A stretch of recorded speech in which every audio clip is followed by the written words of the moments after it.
একটা বড় বাজারে সব লিচু বিক্রি হয়ে গেল।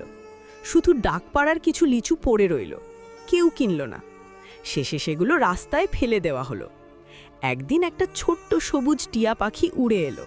সে লিচুগুলো ঠোঁটে করে নিয়ে গেল, কিন্তু মজার কথা, সে লিচু খেলো না।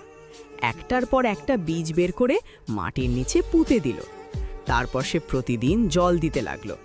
রোদ এলে পাতার ছায়া দিয়ে আগলে রাখত, বৃষ্টি এলে ডানা মেলে পাহারা দিত। কিছুদিন পর ছোট ছোট চারা গাছ বের হলো। ধীরে ধীরে গাছ বড় হলো। একসময় ডালে ডালে লিচু ধরে গেল। একদিন এক দুষ্টু বানর এসে ডাল ভেঙে ফেলল।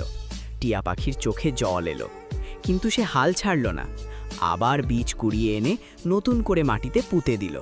সময় গেল, সেই মাঠ একদিন সবুজ বাগানে ভরে উঠল।